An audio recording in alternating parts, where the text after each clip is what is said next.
Hello and welcome to this week's episode of Abominable Abominations, a podcast serializing turn-of-the-century horror, hosted and read by me, Thomas Barker. Today's episode consists of a tale, The Repairer of Reputations, from that influential volume of short stories, The King in Yellow, by Robert W. Chambers. Chances are, if you're interested in cosmic horror, the Cthulhu mythos, or anything even that overlaps with that, you'll have heard of the eponymous king. Hastur, the Lake of Hali. Its influence permeates. And in fact, that was the way that the short stories in this collection were designed, all the way back in 1895. The mysterious play is referenced in most of the stories.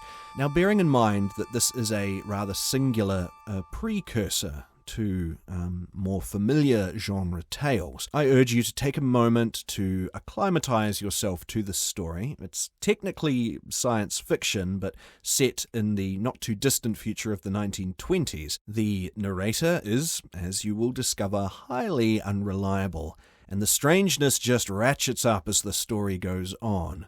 As always, the maddening influence of the King in Yellow is present throughout, just below the surface, seething with barely disguised insanity.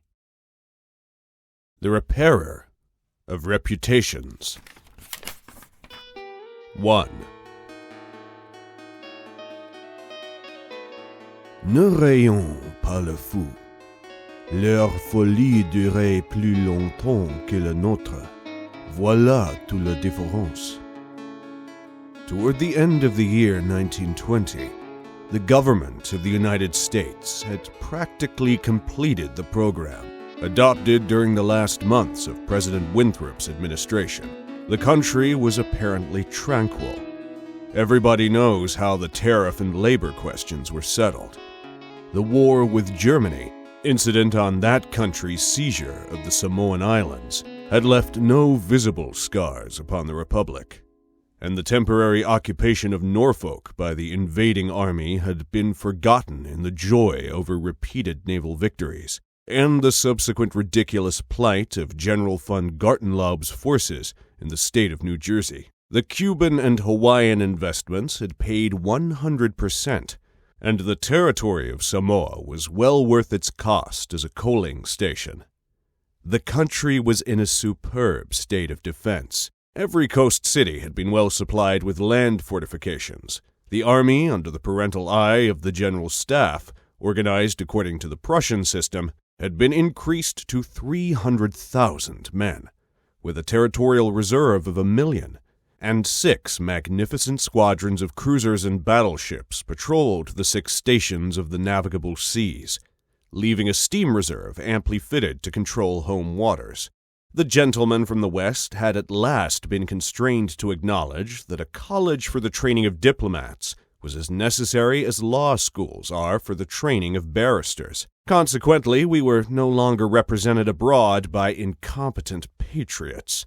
The nation was prosperous. Chicago, for a moment paralyzed after a second great fire, had risen from its ruins, white and imperial, and more beautiful than the white city which had been built for its plaything in 1893. Everywhere good architecture was replacing bad, and even in New York, a sudden craving for decency had swept away a great portion of the existing horrors. Streets had been widened, properly paved and lighted. Trees had been planted, squares laid out, elevated structures demolished, and underground roads built to replace them. The new government buildings and barracks were fine bits of architecture, and the long system of stone quays which completely surrounded the island had been turned into parks, which proved a godsend to the population. The subsidizing of the State Theater and State Opera brought its own reward. The United States National Academy of Design was much like European institutions of the same kind. Nobody envied the Secretary of Fine Arts, either his cabinet position or his portfolio. The Secretary of Forestry and Game Preservation had a much easier time, thanks to the new system of National Mounted Police. We had profited well by the latest treaties with France and England. the exclusion of foreign-born Jews as a measure of self-preservation, the settlement of the new independent Negro state of Suwannee, the checking of immigration, the new laws concerning naturalization, and the gradual centralization of power in the executive all contributed to national calm and prosperity. When the government solved the Indian problem, and squadrons of Indian cavalry scouts in native costume were substituted for the pitiable organizations tacked on to the tail of skeletonized regiments by a former Secretary of War, the nation drew a long sigh of relief. When, after the colossal Congress of Religions, bigotry and intolerance were laid in their graves, and kindness and charity began to draw warring sects together, many thought the millennium had arrived, at least in the New World, which, after all, is a world by itself. But self-preservation is the first law, and the United States had to look on in helpless sorrow as Germany, Italy, Spain, and Belgium writhed in the throes of anarchy, while Russia, watching from the Caucasus, stooped and bound them one by one. In the city of New York, the summer of 1899 was signalized by the dismantling of the elevated railroads. The summer of 1900 will live in the memories of New York people for many a cycle. The Dodge statue was removed in that year. In the following winter began that agitation for the repeal of the laws prohibiting suicide, which bore its final fruit in the month of April 1920, when the first government lethal chamber was opened on Washington Square. I had walked down that day from Dr. Archer's house on Madison Avenue, where I had been as a mere formality. Ever since that fall from my horse 4 years before, I had been troubled at times with pains in the back of my head and neck. But now, for months, they had been absent, and the doctor sent me away that day, saying there was nothing more to be cured in me. It was hardly worth his fee to be told that. I knew it myself. Still, I did not grudge him the money. What I minded was the mistake which he made at first. When they picked me up from the pavement where I lay unconscious, and somebody had mercifully sent a bullet through my horse's head, I was carried to Dr. Archer, and he, pronouncing my brain affected, placed me in his private asylum, where I was obliged to endure treatment for insanity. At last he decided that I was well, and I, knowing that my mind had always been as sound as his, if not sounder, paid my tuition, as he jokingly called it, and left. I told him, smiling, that I would get even with him for his mistake, and he laughed heartily and asked me to call once in a while. I did so, hoping for a chance to even up accounts, but he gave me none, and I told him I would wait. The fall from my horse had fortunately left no evil results. On the contrary, it had changed my whole character for the better. From a lazy young man about town, I had become active, energetic, temperate, and above all else, ambitious. There was only one thing which troubled me.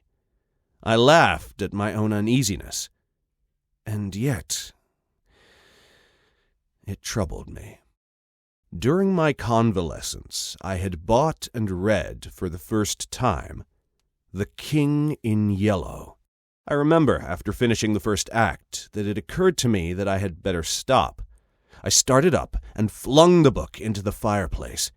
The volume struck the barred grate and fell open on the hearth in the firelight.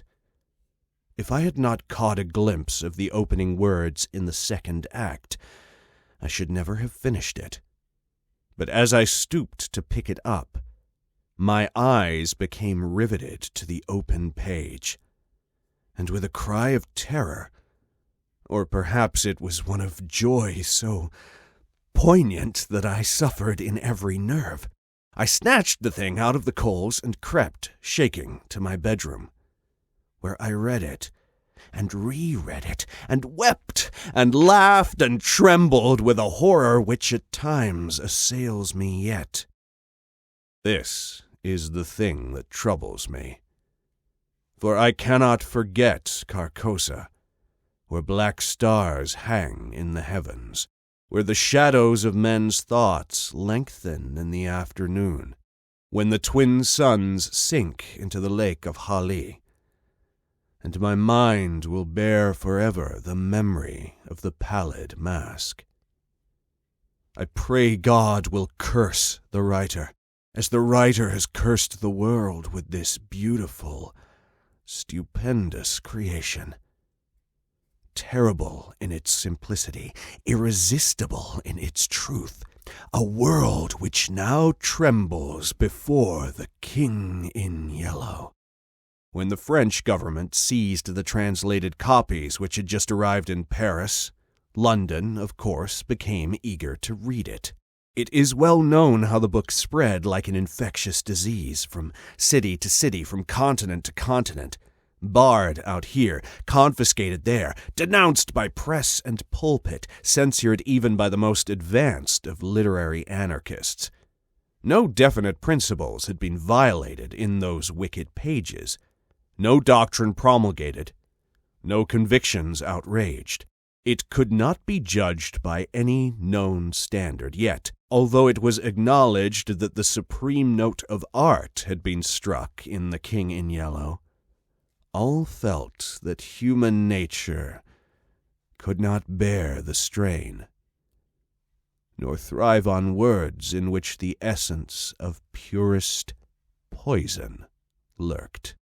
The very banality and innocence of the first act only allowed the blow to fall afterward with more awful effect. It was, I remember, the 13th day of April, 1920, that the first government lethal chamber was established on the south side of Washington Square, between Worcester Street and South Fifth Avenue.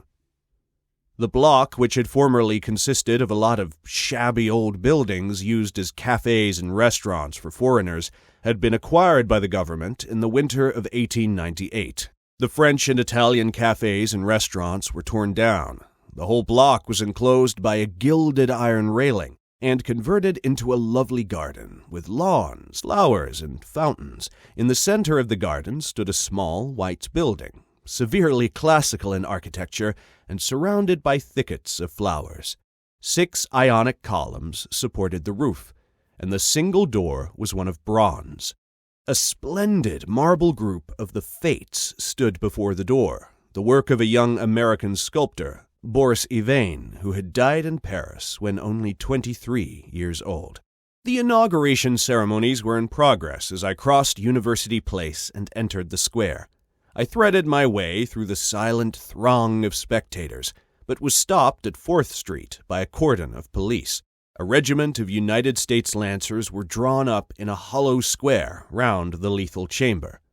On a raised tribune facing Washington Park stood the governor of New York, and behind him were grouped the mayor of New York and Brooklyn, the inspector general of police, the commandant of the state troops, Colonel Livingston, military aide to the President of the United States, General Blount, commanding at Governor's Island, Major General Hamilton, commanding the garrison of New York and Brooklyn, Admiral Buffby of the fleet in the North River, Surgeon General Lansford, the staff of the National Free Hospital, Senators Wise and Franklin of New York, and the Commissioner of Public Works.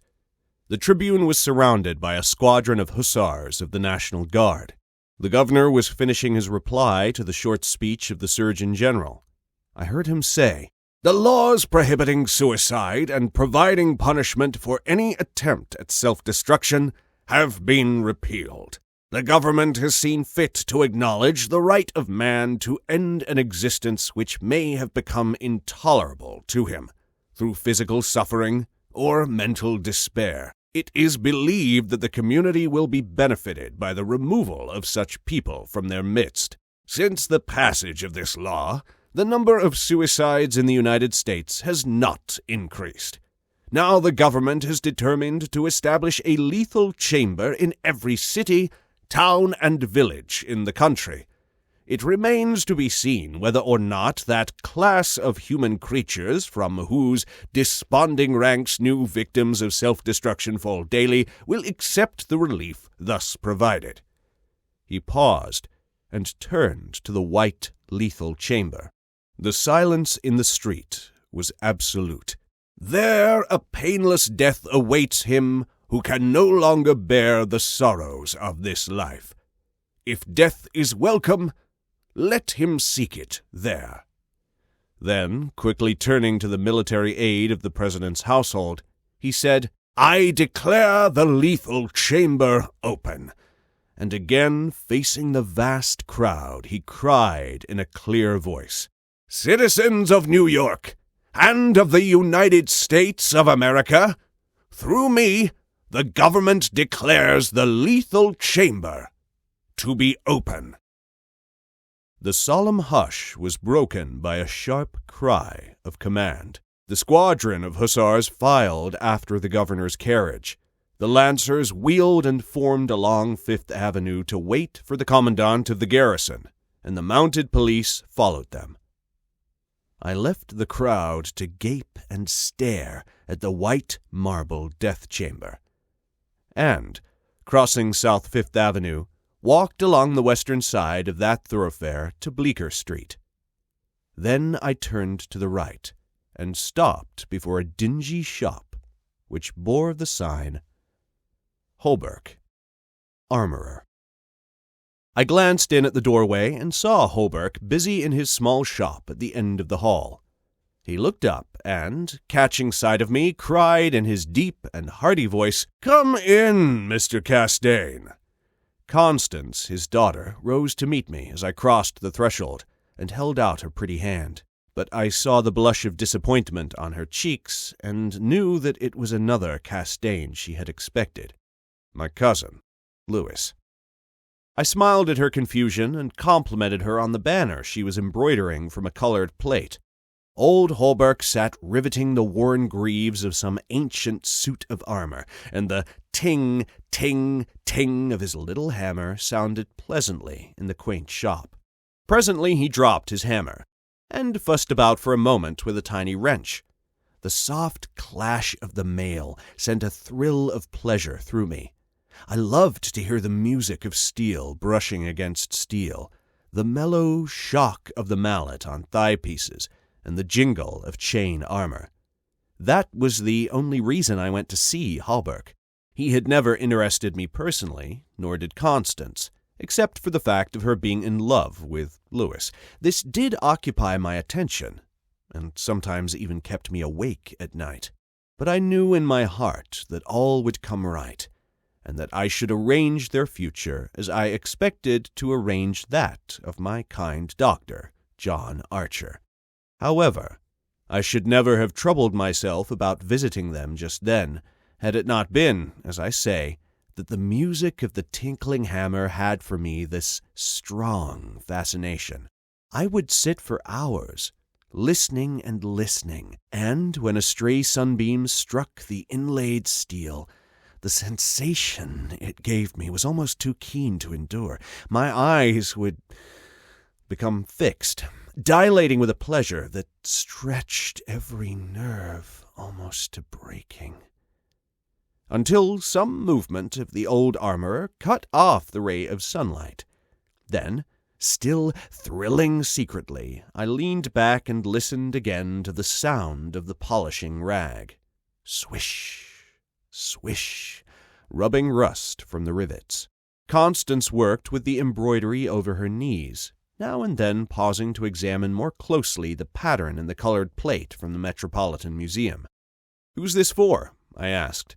Holberg explained that, in addition to the treasures of armor in the Metropolitan Museum, of which he had been appointed armorer, he also had charge of several collections belonging to rich amateurs.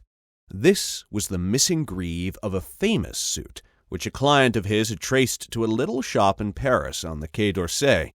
He, Holberg, had negotiated for and secured the greave, and now the suit was complete. He laid down his hammer and read me the history of the suit, traced since 1450 from owner to owner until it was acquired by Thomas Stainbridge. When his superb collection was sold, this client of Holberg's bought the suit, and since then the search for the missing greave had been pushed until it was, almost by accident, located in Paris. Did you continue the search so persistently without any certainty of the Grieve being still in existence? I demanded. Of course, he replied coolly. Then, for the first time, I took a personal interest in Hallberg. It was worth something to you, I ventured. No, he replied, laughing. My pleasure in finding it was my reward. Have you no ambition to be rich? I asked, smiling. My one ambition is to be the best armorer in the world, he answered gravely. Constance asked me if I had seen the ceremonies at the Lethal Chamber. She herself had noticed cavalry passing up Broadway that morning, and had wished to see the inauguration, but her father wanted the banner finished, and she had stayed at his request. Did you see your cousin, Mr. Castaigne, there? She asked, with the slightest tremor of her soft eyelashes. No, I replied carelessly. Lewis Regiment is maneuvering out in Westchester County. I rose and picked up my hat and cane. Are you going upstairs to see the lunatic again? Laughed old Hallberg. If Hallberg knew how I loathe that word lunatic, he would never use it in my presence. It rouses certain feelings within me, which I do not care to explain.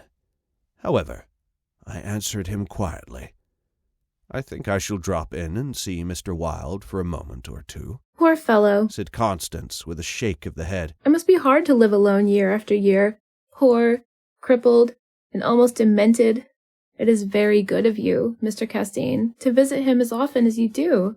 I think he is vicious, observed Hallberg, beginning again with his hammer. I listened to the golden tinkle on the greave plates, but when he had finished, I replied, No, he is not vicious, nor is he in the least demented. His mind is a wonder chamber from which he can extract treasures that you and I would give years of our life to acquire. Hallberg laughed. I continued a little impatiently. He knows history as no one else could know it. Nothing, however trivial, escapes his search, and his memory is so absolute, so precise in details, that were it known in New York that such a man existed, the people could not honor him enough. Nonsense, muttered Hallberg, searching on the floor for a fallen rivet. Is it nonsense? I asked, managing to suppress what I felt. Is it nonsense when he says that the tassets and cuissards of the enameled suit of armor, commonly known as the Prince's Emblazoned, can be found among a mass of rusty theatrical properties, broken stoves, and rag-pickers' refuse in a garret in Pell Street? Hallberg's hammer fell to the ground, but he picked it up and asked, with a great deal of calm, how I knew that the tassets and left cuissard were missing from the Prince's Emblazoned. I did not know until Mr. Wilde mentioned it to me the other day. He said they were in the garret of 998 Pell Street. Nonsense, he cried, but I noticed his hand trembling under his leathern apron. Is this nonsense, too? I asked pleasantly. Is it nonsense when Mr. Wilde continually speaks of you as the Marquis of Avonshire and of Miss Constance? I did not finish, for Constance had started to her feet with terror written on every feature. Hallberg looked at me and slowly smoothed his leathern apron. That is impossible, he observed. Mr. Wilde may know a great many things. About armor, for instance, and the Prince's Emblazoned, I interposed, smiling. Yes, he continued, slowly. About armor also, may be. But he is wrong in regard to the Marquis of Avonshire, who, as you know, killed his wife's traducer years ago, and went to Australia, where he did not long survive his wife. Mr. Wilde is wrong, murmured Constance. Her lips were blanched, but her voice was sweet and calm. Let us agree, if you please, that in this one circumstance, Mr. Wilde is wrong, I said. 2. I climbed the 3 dilapidated flights of stairs, which I had so often climbed before, and knocked at a small door at the end of the corridor. Mr. Wilde opened the door, and I walked in.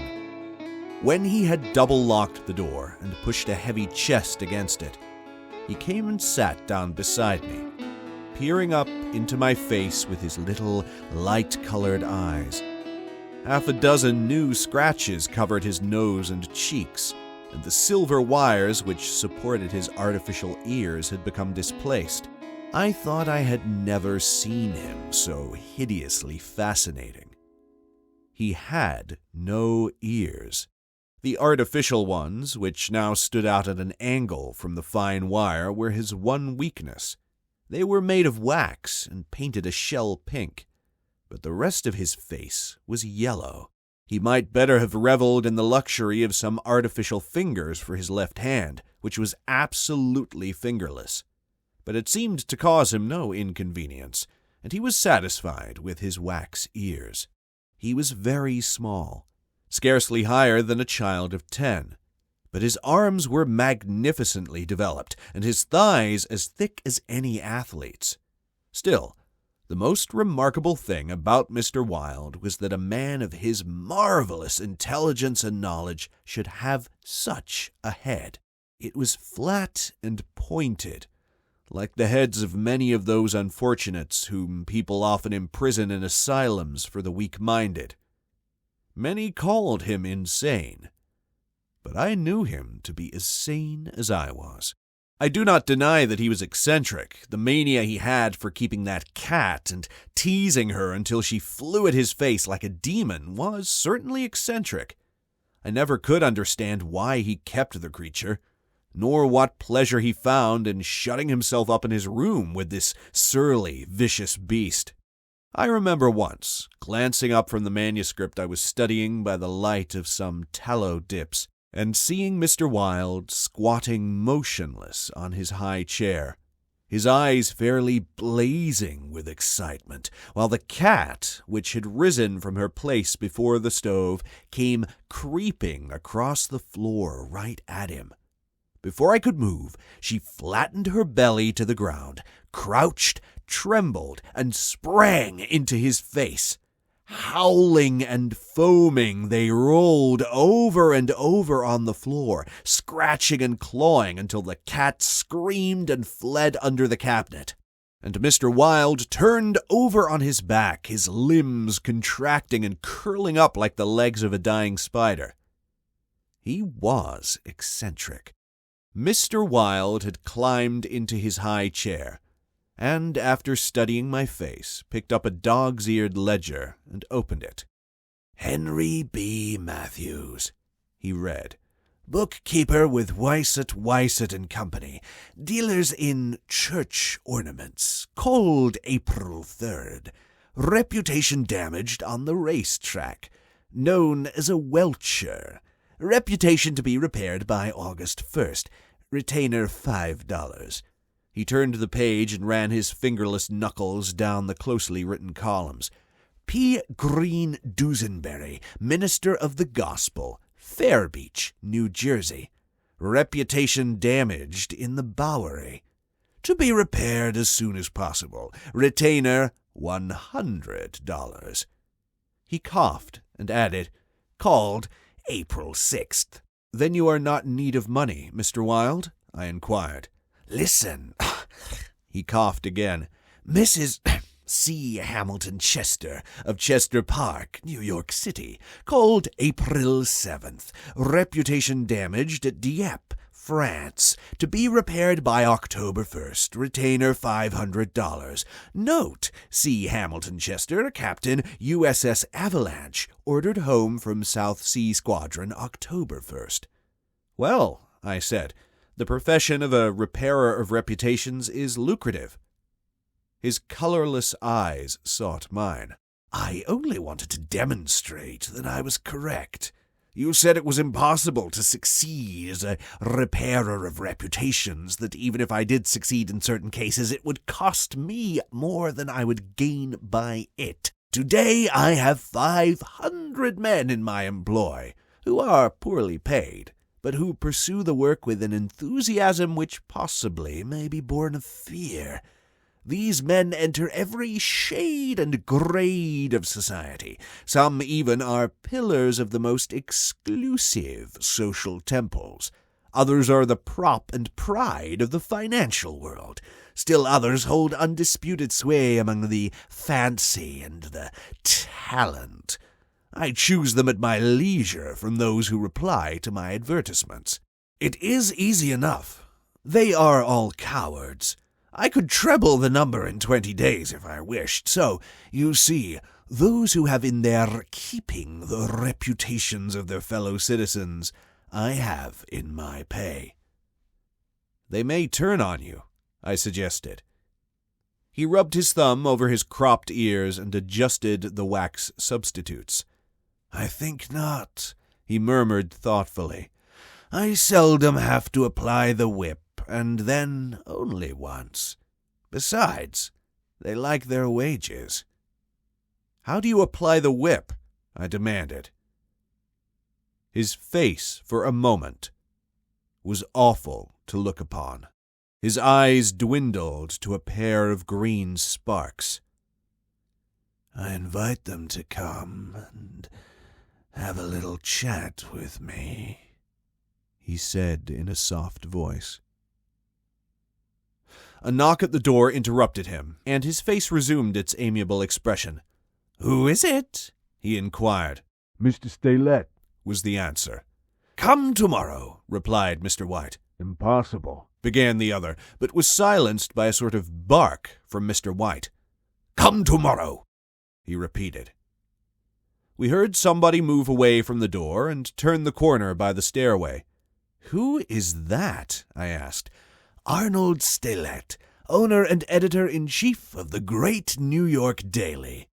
He drummed on the ledger with his fingerless hand, adding, "I pay him very badly, but he thinks it a good bargain." "Arnold Stelet?" I repeated, amazed. "Yes," said Mr. White, with a self-satisfied cough. The cat, which had entered the room as he spoke, hesitated, looked up at him, and snarled. He climbed down from the chair and, squatting on the floor, took the creature into his arms and caressed her. The cat ceased snarling and presently began a loud purring, which seemed to increase in timbre as he stroked her. "Where are the notes?" I asked. He pointed to the table, and for the 100th time I picked up the bundle of manuscript entitled The Imperial Dynasty of America.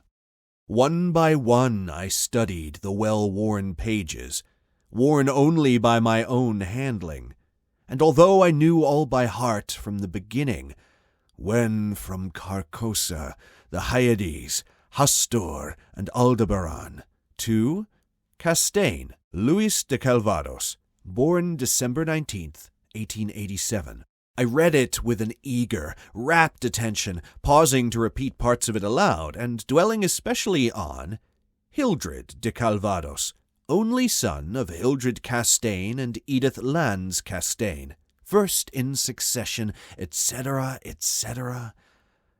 When I finished, Mr. Wilde nodded and coughed. "Speaking of your legitimate ambition," he said, "how do Constance and Louis get along?" "She loves him," I replied simply. The cat on his knee suddenly turned and struck at his eyes, and he flung her off and climbed onto the chair opposite me. "And Dr. Archer, but that's a matter you can settle any time you wish," he added.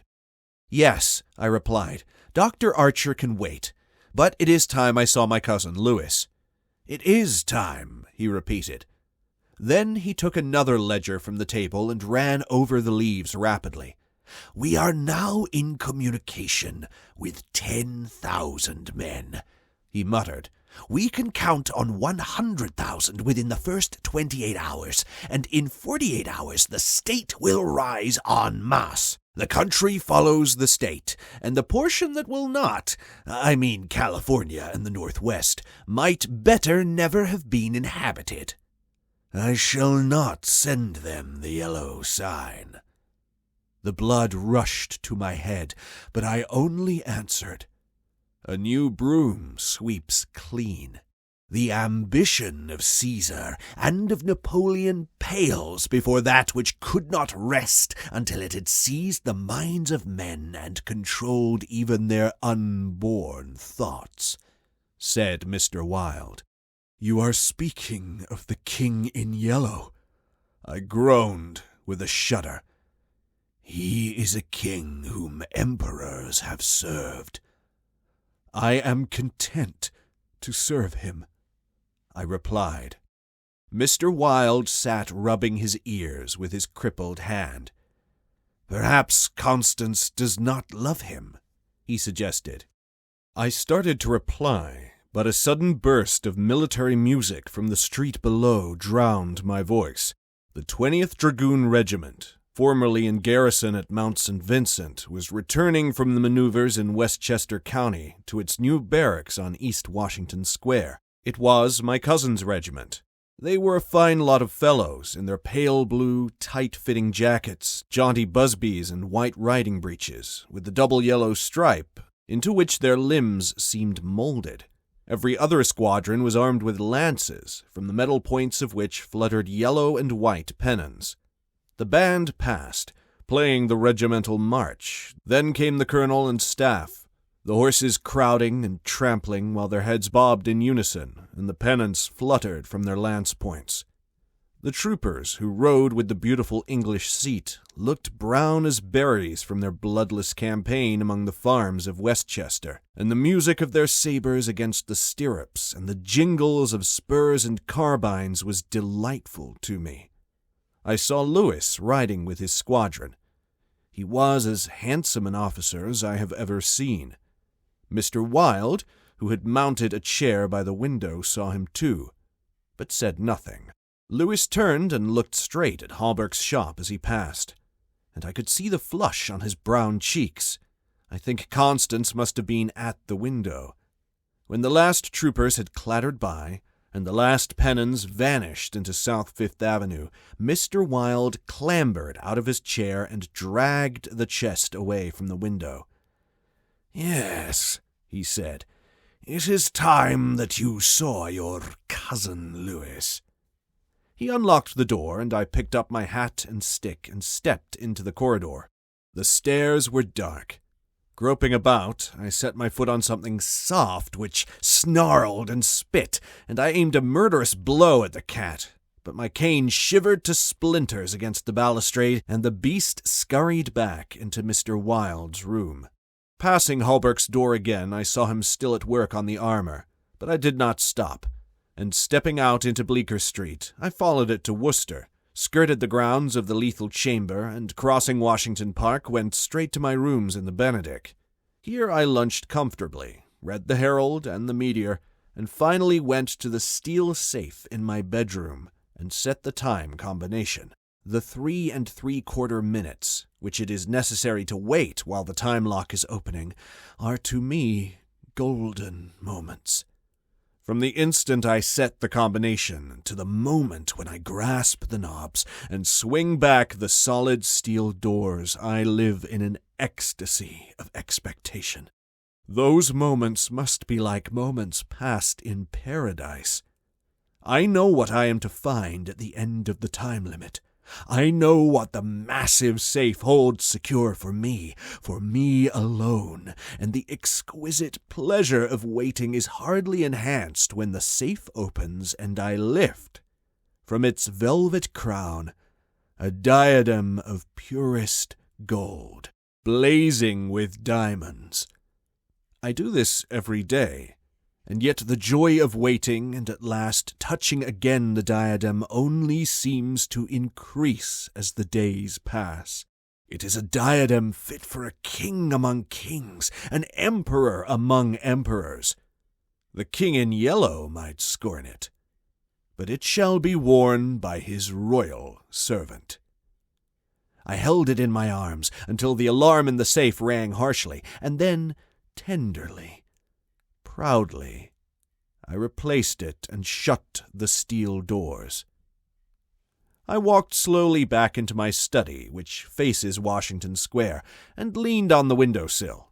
The afternoon sun poured into my windows, and a gentle breeze stirred the branches of the elms and maples in the park, now covered with buds and tender foliage.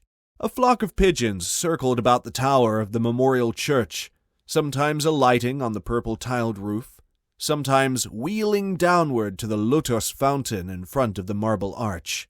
The gardeners were busy with the flower beds around the fountain, and the freshly turned earth smelled sweet and spicy. A lawn-mower, drawn by a fat white horse, clinked across the green sward, and watering carts poured showers of spray over the asphalt drives. Around the statue of Peter Stuyvesant, which in 1897 had replaced the monstrosity supposed to represent Garibaldi, children played in the spring sunshine, and nurse girls wheeled elaborate baby carriages with a reckless disregard for the pasty-faced occupants, which could probably be explained by the presence of half a dozen trim dragoon troopers languidly lolling on the benches. Through the trees, the Washington Memorial Arch glistened like silver in the sunshine, and beyond, on the eastern extremity of the square, the gray stone barracks of the dragoons and the white granite artillery stables were alive with color and motion. I looked at the lethal chamber on the corner of the square opposite. A few curious people still lingered about the gilded iron railing, but inside the grounds, the paths were deserted. I watched the fountains ripple and sparkle. The sparrows had already found this new bathing nook, and the basins were covered with the dusty feathered little things.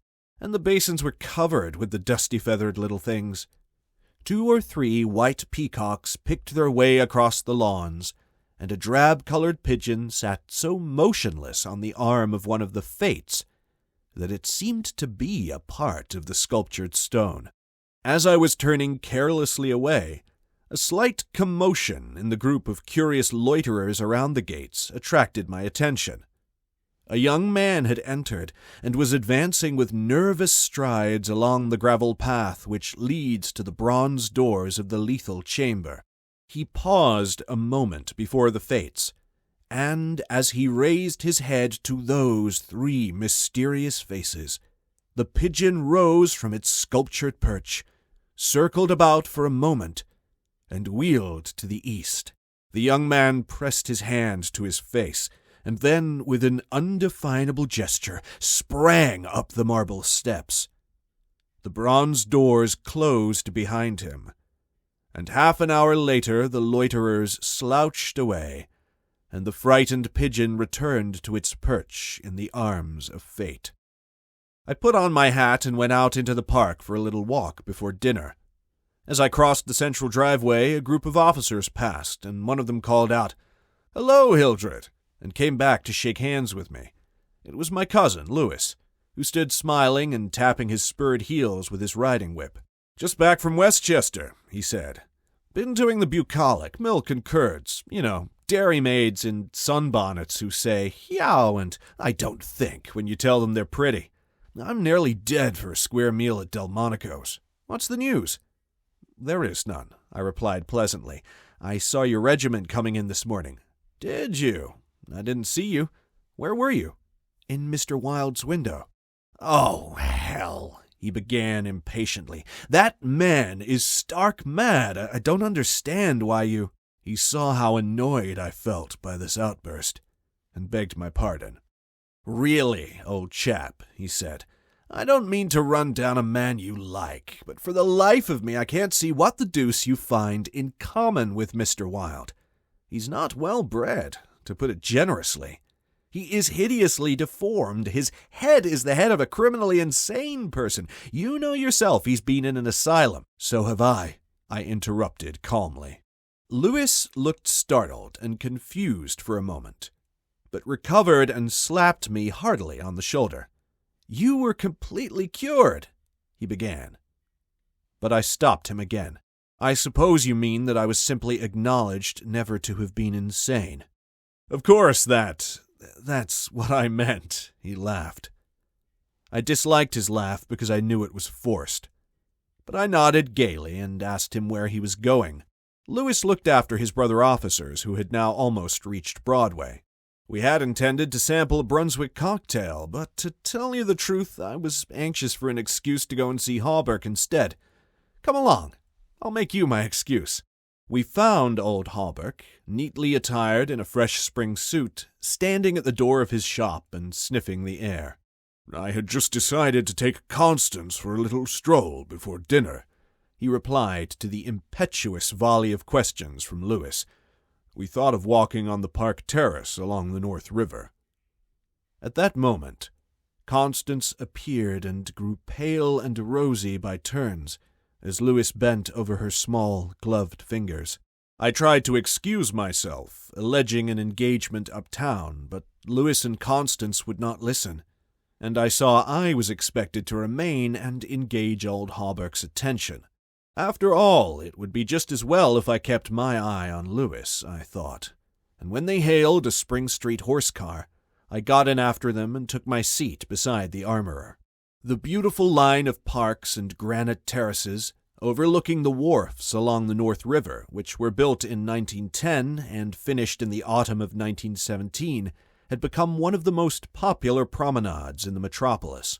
They extended from the Battery to 190th Street, overlooking the noble river and affording a fine view of the Jersey Shore and the Highlands opposite. Cafes and restaurants were scattered here and there among the trees, and twice a week military bands from the garrison played in the kiosks on the parapets. We sat down in the sunshine on the bench at the foot of the equestrian statue of General Sheridan. Constance tipped her sunshade to shield her eyes, and she and Lewis began a murmuring conversation which was impossible to catch. Old Hawberk, leaning on his ivory-headed cane, lighted an excellent cigar, the mate to which I politely refused, and smiled at vacancy. The sun hung low above the Staten Island woods, and the bay was dyed with golden hues reflected from the sun-warmed sails of the shipping in the harbor. Brigs, schooners, yachts, clumsy ferryboats, their decks swarming with people, railroad transports carrying lines of brown, blue, and white freight cars, stately sound steamers, déclassé tramp steamers, coasters, dredgers, scows, and everywhere pervading the entire bay, impudent little tugs, puffing and whistling officiously. These were the craft which churned the sunlight waters as far as the eye could reach. In calm contrast to the hurry of sailing vessel and steamer, a silent fleet of white warships lay motionless in midstream. Constance's merry laugh aroused me from my reverie. "What are you staring at?" she inquired. "Nothing. The fleet." I smiled. Then Lewis told us what the vessels were, pointing out each by its relative position to the old red fort on Governor's Island. "That little cigar-shaped thing is a torpedo boat," he explained. "There are 4 more lying close together. They are the Tarpon, the Falcon, the Sea Fox, and the Octopus. The gunboats just above are the Princeton, the Champlain, the Stillwater, and the Erie. Next to them lie the cruisers Farragut and Los Angeles, and above them the battleships California and Dakota, and the Washington, which is the flagship. Those 2 squatty-looking chunks of metal, which are anchored there off Castle William, are the double-turreted Monitors, terrible and magnificent. Behind them lies the ram, Osceola." Constance looked at him with deep approval in her beautiful eyes. "What loads of things you know for a soldier," she said, and we all joined in the laugh which followed. Presently Lewis rose with a nod to us and offered his arm to Constance, and they strolled away along the river wall. Hawberk watched them for a moment, and then turned to me. "Mr. Wilde was right," he said. "I have found the missing tassets and left cuissard of the princes emblazoned in a vile old junk garret in Pell Street." 998? I inquired with a smile. "Yes." "Mr. Wilde is a very intelligent man," I observed. "I want to give him the credit of this most important discovery," continued Hawberk, and I intend it shall be known that he is entitled to the fame of it. He won't thank you for that, I answered sharply. Please say nothing about it. Do you know what it is worth? Said Hawberk. No. $50, perhaps? It is valued at 500, but the owner of the Prince's Emblazoned will give $2,000 to the person who completes his suit. That reward also belongs to Mr. Wilde. He doesn't want it. He refuses it, I answered angrily. What do you know about Mr. Wilde? He doesn't need the money. He is rich, or will be, richer than any living man except myself. What will we care for money then? What will we care? He and I... When what? Demanded Hawberk, astonished. You will see, I replied, on my guard again. He looked at me narrowly, much as Dr. Archer used to, and I knew he thought I was mentally unsound. Perhaps it was fortunate for him that he did not use the word lunatic just then. No, I replied to his unspoken thought. I am not mentally weak. My mind is as healthy as Mr. Wilde's. I do not care to explain just yet what I have on hand, but it is an investment which will pay more than mere gold, silver, and precious stones. It will secure the happiness and prosperity of a continent, yes, a hemisphere. Oh, said Hawberk. And eventually, I continued more quietly, it will secure the happiness of the whole world. And incidentally your own happiness and prosperity, as well as Mr. Wilde's. Exactly, I smiled. But I could have throttled him for taking that tone. He looked at me in silence for a while, and then said very gently, Why don't you give up your books and studies, Mr. Castaigne, and take a tramp among the mountains somewhere or other? You used to be fond of fishing. Take a cast or two at the trout in the Rangeleys. I don't care for fishing any more, I answered, without a shade of annoyance in my voice. You used to be fond of everything, he continued. Athletics, yachting, shooting, riding. I have never cared to ride since my fall, I said quietly. Ah, yes, your fall, he repeated, looking away from me. I thought this nonsense had gone far enough, so I brought the conversation back to Mr. Wilde. But he was scanning my face again in a manner highly offensive to me. Mr. Wilde, he repeated. Do you know what he did this morning? He came downstairs and nailed a sign over the hall door next to mine. It read, Mr. Wilde, Repairer of Reputations. Third bell. Do you know what a repairer of reputations can be? I do, I replied, suppressing the rage within. Oh, he said again. Louis and Constance came strolling by and stopped to ask if we would join them. Hawberk looked at his watch. At the same moment, a puff of smoke shot from the casemates of Castle William, and the boom of the sunset gun rolled across the water and was re-echoed from the highlands opposite. The flag came running down from the flagpole, the bugles sounded on the white decks of the warships, and the first electric light sparkled out from the Jersey shore.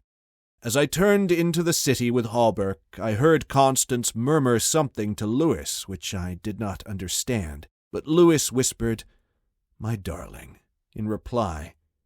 And again, walking ahead with Hawberk through the square, I heard a murmur of "sweetheart" and "my own Constance," and I knew the time had nearly arrived when I should speak of important matters with my cousin Louis. 3. One morning early in May, I stood before the steel safe in my bedroom, trying on the golden-jeweled crown. The diamonds flashed fire as I turned to the mirror, and the heavy beaten gold burned like a halo about my head. I remembered Camilla's agonized scream and the awful words echoing through the dim streets of Carcosa. They were the last lines in the first act, and I dared not think of what followed, dared not, even in the spring sunshine, there in my own room, surrounded with familiar objects, reassured by the bustle from the street and the voices of the servants in the hallway outside.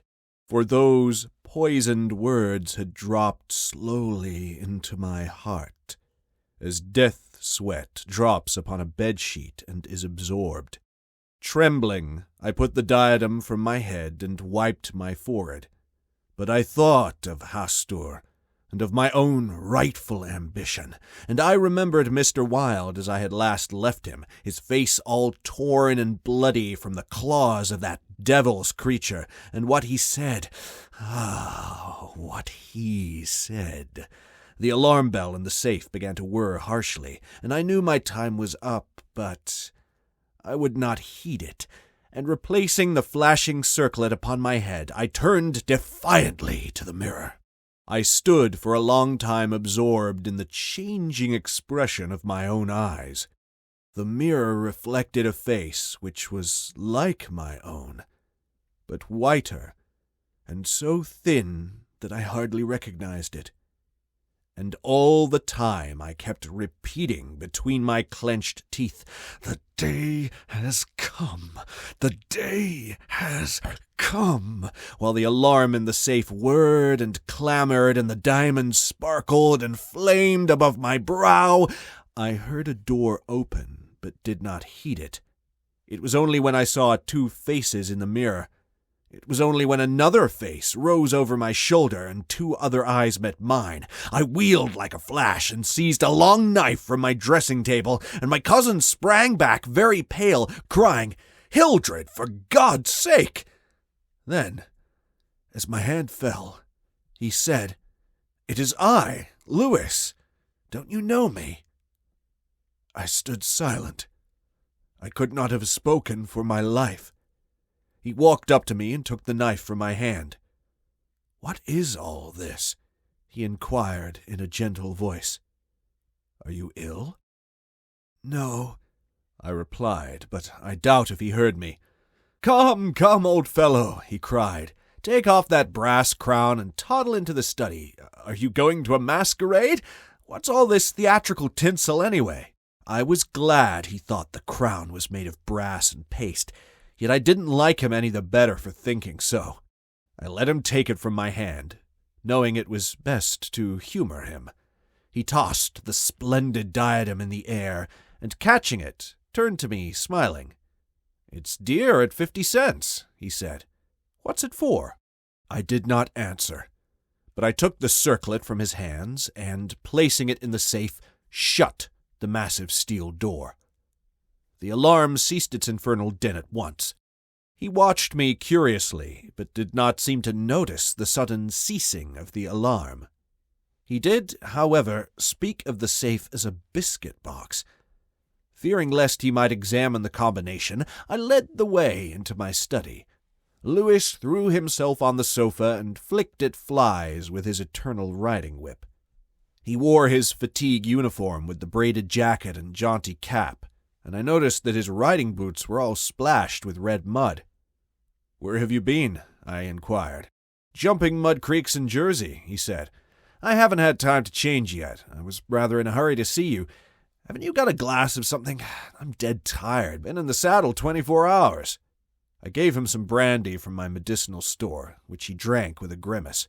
"Damned bad stuff," he observed. "I'll give you an address where they sell brandy that is brandy." "It's good enough for my needs," I said indifferently. "I use it to rub my chest with." He stared and flicked at another fly. "See here, old fellow," he began.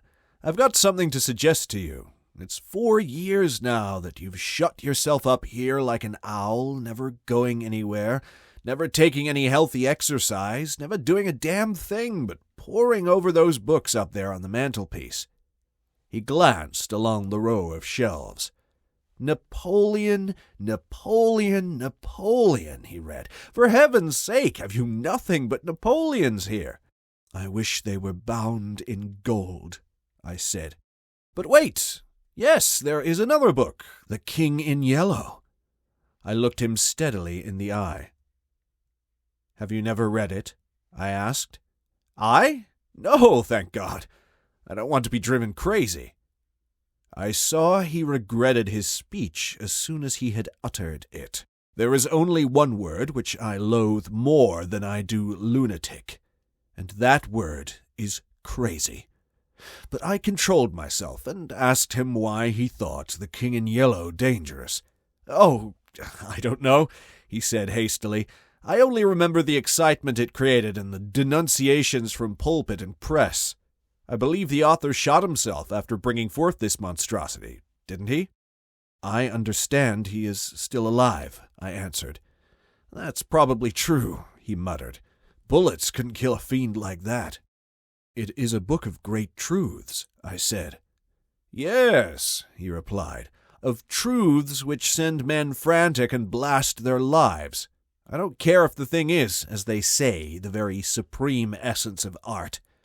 It's a crime to have written it, and I for one shall never open its pages. Is that what you have come to tell me? I asked. No, he said. I came to tell you that I am going to be married. I believe for a moment my heart ceased to beat, but I kept my eyes on his face. Yes, he continued, smiling happily. Married to the sweetest girl on earth. Constance Hawberk, I said mechanically. How did you know? He cried, astonished. I didn't know it myself until that evening last April, when we strolled down to the embankment before dinner. When is it to be? I asked. It was to have been next September, but an hour ago a dispatch came ordering our regiment to the Presidio, San Francisco. We leave at noon tomorrow. Tomorrow, he repeated. Just think, Hildred, tomorrow I shall be the happiest fellow that ever drew breath in this jolly world, for Constance will go with me. I offered him my hand in congratulation, and he seized and shook it like the good-natured fool he was. Or pretended to be. I'm going to get my squadron as a wedding present, he rattled on. Captain and Mrs. Hildred Castaigne, Hildred? Then he told me where it was to be, and who were to be there, and made me promise to come and be best man. I set my teeth and listened to his boyish chatter without showing what I felt. But I was getting to the limit of my endurance, and when he jumped up and, switching his spurs till they jingled, said he must go, I did not detain him. There's one thing I want to ask of you, I said quietly. Out with it. It's promised, he laughed. I want you to meet me for a quarter of an hour's talk tonight. Of course, if you wish, he said, somewhat puzzled. Where? Anywhere in the park there. What time, Hildred? Midnight. What in the name of... he began, but checked himself and laughingly assented. I watched him go down the stairs and hurry away, his saber banging at every stride. He turned into Bleecker Street, and I knew he was going to see Constance. I gave him 10 minutes to disappear, and then followed in his footsteps, taking with me the jeweled crown and the silken robe embroidered with the yellow sign. When I turned into Bleecker Street, and entered the doorway which bore the sign, Mr. Wilde, Repairer of Reputation's third bell, I saw old Hawberk moving about in his shop, and imagined I heard Constance's voice in the parlor, but I avoided them both and hurried up the trembling stairways to Mr. Wilde's apartment. I knocked and entered without ceremony. Mr. Wilde lay groaning on the floor, his face covered with blood, his clothes torn to shreds. Drops of blood were scattered about over the carpet, which had also been ripped and frayed in the evidently recent struggle. "It's that cursed cat," he said, ceasing his groans and turning his colorless eyes to me. "She attacked me while I was asleep. I believe she will kill me yet." This was too much, so I went into the kitchen and, seizing a hatchet from the pantry, started to find the infernal beast and settle her then and there. My search was fruitless, and after a while I gave it up and came back to find Mr. Wilde squatting on his high chair by the table. He had washed his face and changed his clothes. The great furrows which the cat's claws had ploughed up in his face he had filled with collodion, and a rag hid the wound in his throat. I told him I should kill the cat when I came across her, but he only shook his head and turned to the open ledger before him. He read name after name of the people who had come to him in regard to their reputation, and the sums he had amassed were startling. "I put on the screws now and then," he explained. "One day or other some of these people will assassinate you," I insisted. "Do you think so?" he said, rubbing his mutilated ears.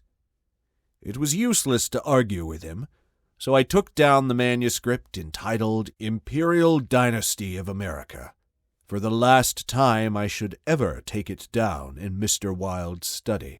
I read it through, thrilling and trembling with pleasure.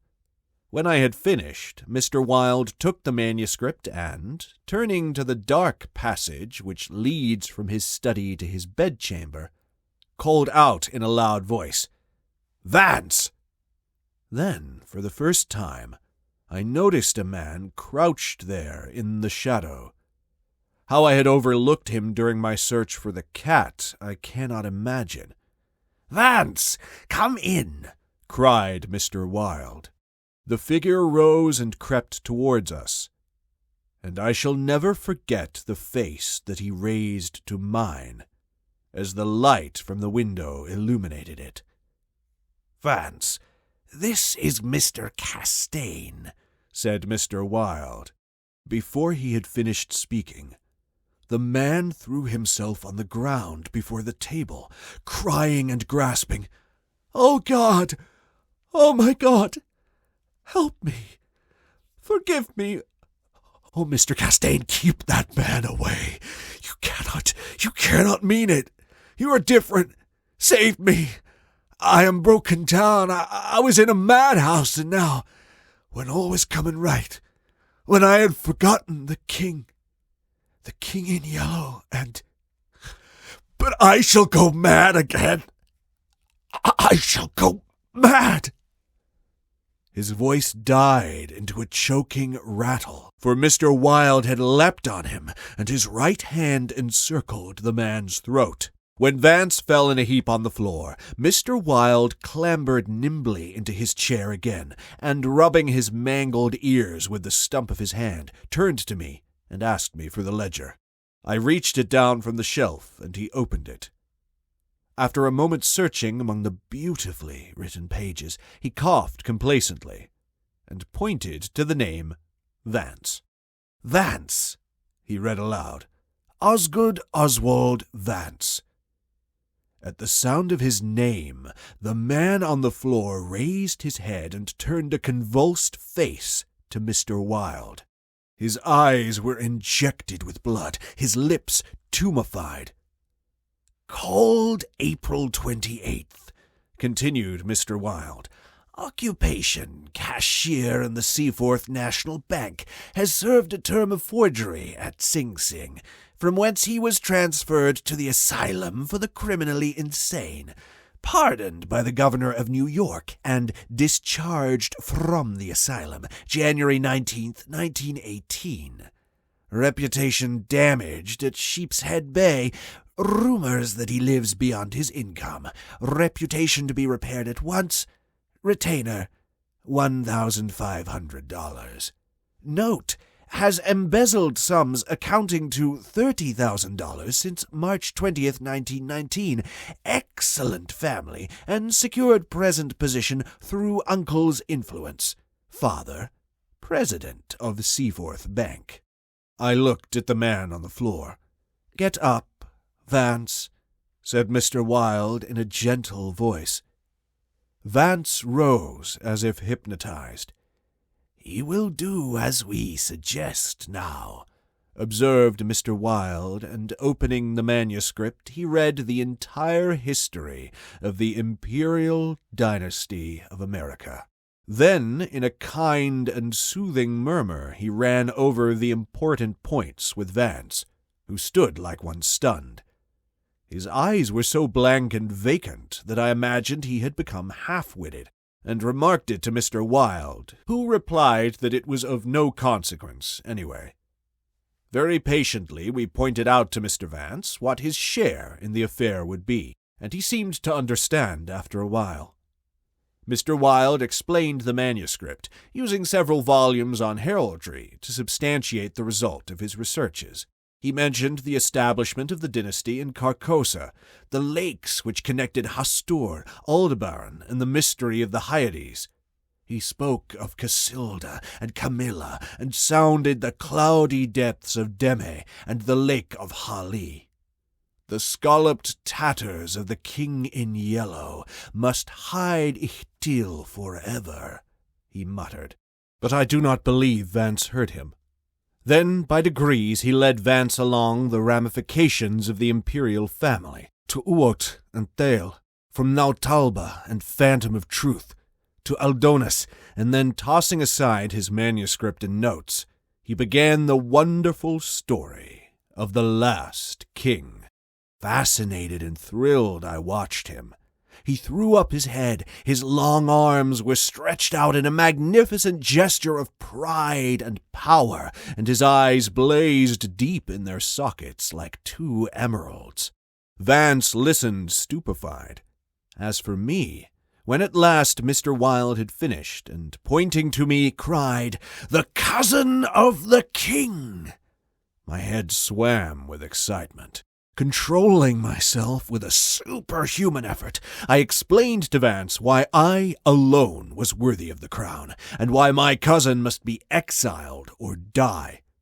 I made him understand that my cousin must never marry, even after renouncing all his claims, and how that least of all he should marry the daughter of the Marquis of Avonshire, and bring England into the question. I showed him a list of thousands of names which Mr. Wilde had drawn up. Every man whose name was there had received the yellow sign which no living human being dared disregard. The city, the state, the whole land were ready to rise and tremble before the pallid mask. The time had come. The people should know the son of Hastur, and the whole world bow to the black stars which hang in the sky over Carcosa. Vance leaned on the table, his head buried in his hands. Mr. Wilde drew a rough sketch on the margin of yesterday's Herald with a bit of lead pencil. It was a plan of Hallberg's rooms. Then he wrote out the order and affixed the seal, and, shaking like a palsied man, I signed my first writ of execution with my name, Hildred Rex. Mr. Wilde clambered to the floor, and unlocking the cabinet, took a long square box from the first shelf. This he brought to the table and opened. A new knife lay in the tissue paper inside, and I picked it up and handed it to Vance, along with the order and the plan of Hallberg's apartment.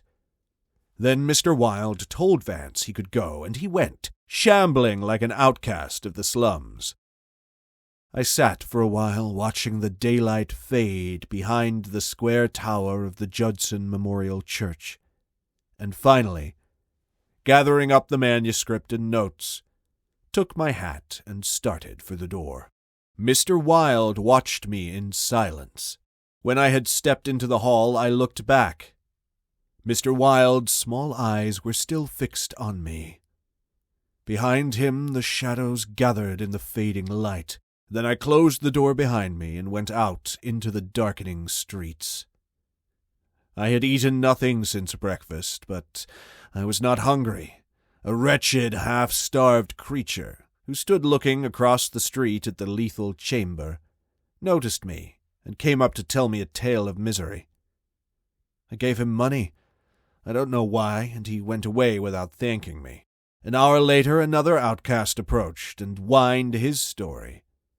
I had a blank bit of paper in my pocket, on which was traced the yellow sign, and I handed it to him. He looked at it stupidly for a moment, and then, with an uncertain glance at me, folded it with what seemed to me exaggerated care and placed it in his bosom. The electric lights were sparkling among the trees, and the new moon shone in the sky above the lethal chamber. It was tiresome waiting in the square.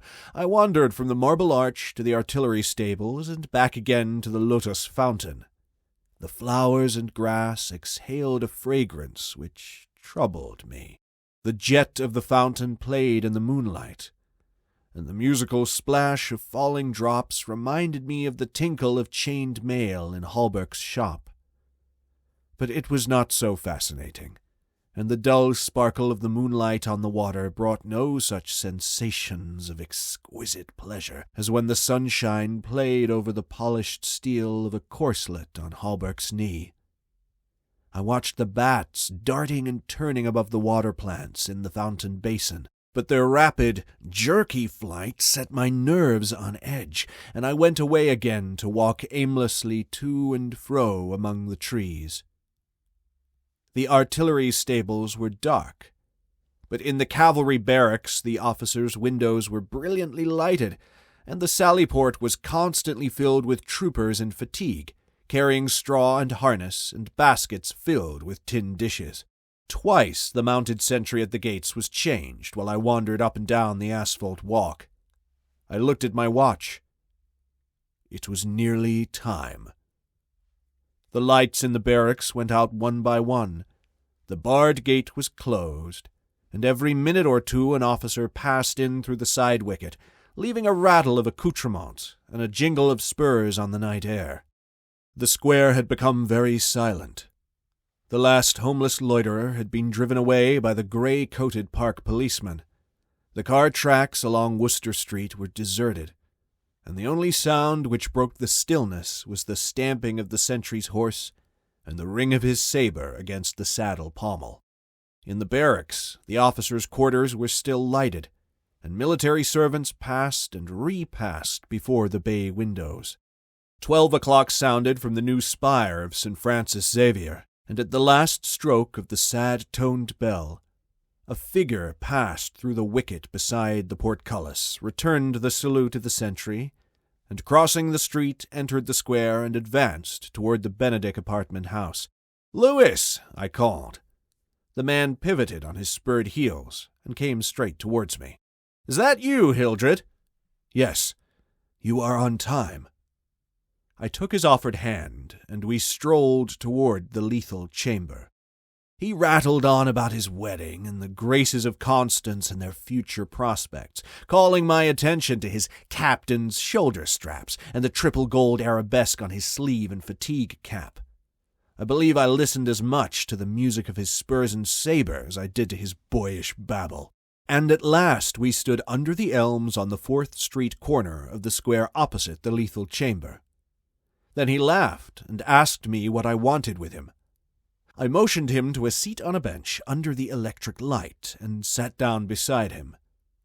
He looked at me curiously, with that same searching glance which I hate and fear so in doctors.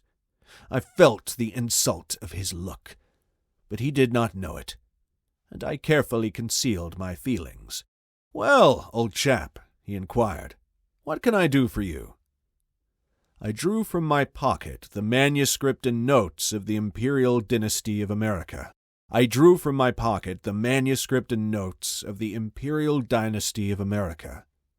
And looking him in the eye, said, "I will tell you. On your word as a soldier, promise me to read this manuscript from beginning to end without asking me a question. Promise me to read these notes in the same way, and promise me to listen to what I have to tell later." "I promise, if you wish it," he said pleasantly. "Give me the paper, Hildred." He began to read, raising his eyebrows with a puzzled, whimsical air. which made me tremble with suppressed anger. As he advanced, his eyebrows contracted, and his lips seemed to form the word rubbish. Then he looked slightly bored, but apparently for my sake read, with an attempt at interest which presently ceased to be an effort. He started when in the closely written pages he came to his own name, and when he came to mine he lowered the paper and looked sharply at me for a moment. But he kept his word and resumed his reading, and I let the half-formed question die on his lips unanswered.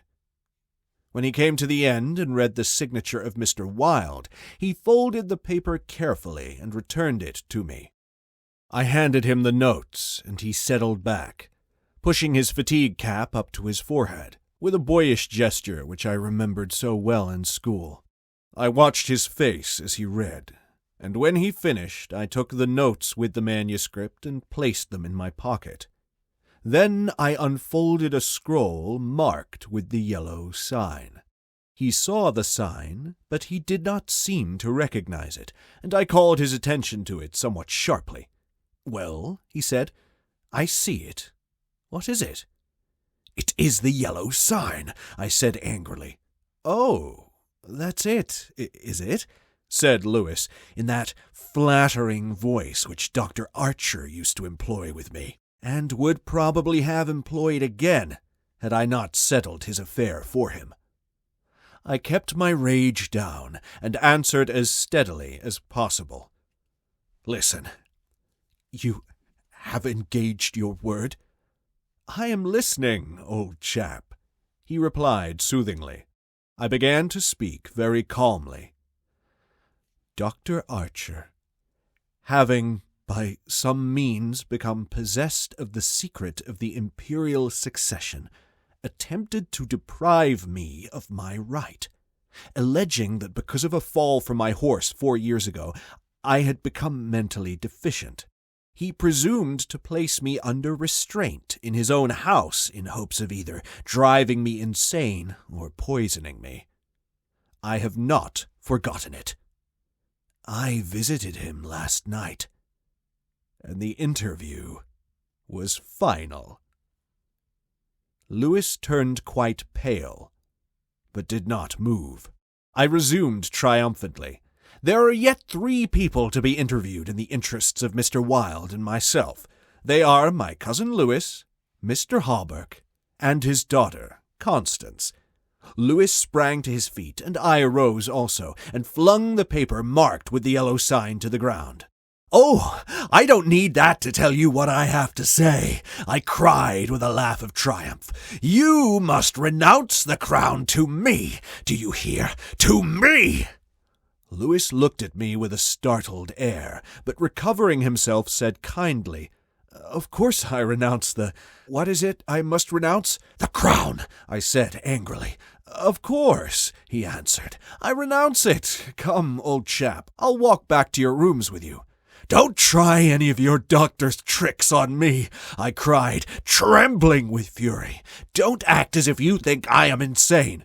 "What nonsense," he replied. "Come, it's getting late, Hildred." "No!" I shouted. "You must listen. You cannot marry. I forbid it. Do you hear? I forbid it. You shall renounce the crown, and in reward I grant you exile. But if you refuse, you shall die."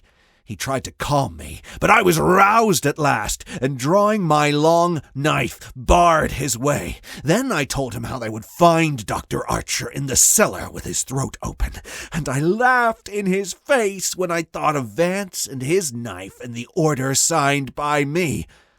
"Ah, you are the king," I cried, "but I shall be king. Who are you to keep me from empire over all the habitable earth? I was born the cousin of a king, but I shall be king." Lewis stood white and rigid before me. Suddenly, a man came running up 4th Street. entered the gate of the lethal temple, traversed the path to the bronze doors at full speed, and plunged into the death chamber with the cry of one demented.